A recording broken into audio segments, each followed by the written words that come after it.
ప్రియమైన వారలారా, ప్రభువైన యేసుక్రీస్తు పరిశుద్ధమైన నామములో మీకందరికీ నా ప్రేమ వందనములు. ప్రభువుకి స్తోత్రం.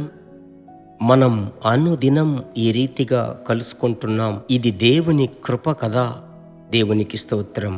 మీ ఇంటిలో ఉన్న వారందరూ ప్రభువునందు క్షేమమని నమ్ముచున్నాను. ప్రభువునందు సంతోషముగా ఉన్నారని విశ్వసిస్తున్నాను. ప్రభువుకు మహిమ కలుగునుగాక. ఈ దినమునకు అవసరమైన ప్రవచన వాక్యేమిటి తెలుసా? నేను చదివేటప్పుడు మీరును మీ యొక్క పరిశుద్ధ గ్రంథమును తెరచి చేతిలో ఒక పేన ఉంచుకున్నట్లయితే ఇంకా మంచిది. నేను చదువుతున్నాను. యాకోబు పత్రిక 4వ అధ్యాయము 7వ వచనం. కాబట్టి దేవునికి లోబడి యుండుడి, అపవాదిని ఎదిరించుడి, అప్పుడు వాడు మీ యొద్ద నుండి పారిపోవును. ఈరోజు ప్రభువు మనకిచ్చేటువంటి మాట, అపవాదిని ఎదిరించి నిలబడుటకు ప్రభు మనలను చూసి చెప్పుచున్నాడు. దేవుడు దయాళుడు ప్రియులారా. ఈ లోకము దుష్టుని చేతిలో ఉన్నది. నీవు నేను లోకములో ఉన్నప్పటికీ లోకమునకు చెందిన వాటిలో మనము చిక్కుకోకుండా మనము సాతాను యొక్క తంత్రములను ఎల్లప్పుడూ పసిగట్టుచూ చూడాలి. ఎప్పుడు వాడు సమాధానమును పాడు చేస్తాడో తెలియదు. కనుకనే ఎల్లప్పుడూ ఆత్మ పూర్ణులమై ప్రార్థించుచూ ఉండగా పరిశుద్ధుని ఆనుకొని మనము జీవిస్తూ ఉన్నట్లయితే ఆ సమయమందు ఖచ్చితముగా పరిశుద్ధాత్ముడు ప్రేరేపిస్తాడు. ఇక్కడ వాక్యములో యాకోబు అంటున్నాడు, అపవాదిని మనము ఎదిరించాలి, మనము భయపడకూడదు. వానిని మనము ఎదిరించటానికి మనకు బలము కావాలి. ఆ బలం ఎక్కడ ఉంది? అభిషేకములోనే ఉంది. ఆత్మ వశులమై ఆత్మలో ప్రార్థించేటప్పుడు. కనుక ఈ ఉదయకాల సమయమందు ప్రభువునందు ప్రియులారా, ఆత్మలో బాగా ప్రార్థించండి. అప్పుడు అపవాదిని మీరు ఎదిరించగలరు. మీరు నిలబడేది చూడగానే సాతానుడు పారిపోతాడు.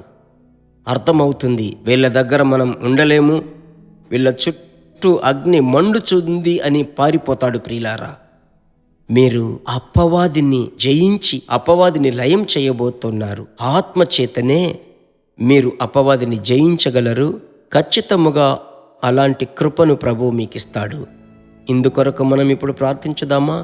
అది ఏ సమస్య అయినా విశ్వాసముతో ఎదిరించి నిలబడి మనం ప్రార్థించుదాం.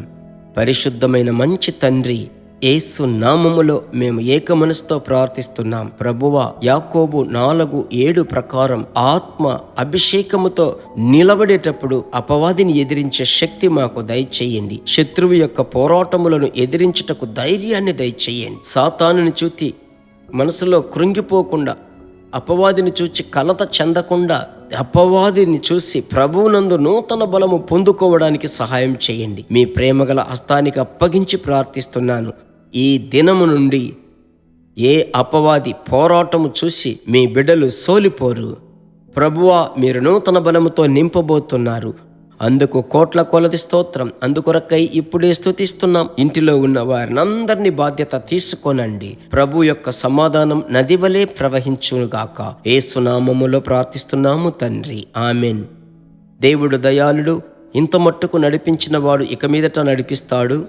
మీరు విన్న ఈ సందేశమును ఎంతమందికి పంపడానికి వీలవుతుందో అంతమందికి పంపించుటకు వెనుకంజ వేయవద్దు. ప్రభు యొక్క హస్తం ఈ దినమంతా మీతో ఉంటుంది. ప్రభు యొక్క సమాధానముతో ప్రభు మిమ్మల్ని నింపుతాడు. God bless you. దేవుని బిడ్డలారా, ఈ వర్తమానము మీకు మిక్కిలి ఆశీర్వాదకరముగా ఉందని మేము నమ్ముచున్నాము. ఇంకనూ మా వర్తమానములను విని ప్రభువులు ఆశీర్వదింపబడుటకు జీసస్ మీట్స్ మినిస్ట్రీస్ అను మా యూట్యూబ్ ఛానల్ ను సబ్స్క్రైబ్ చేయండి.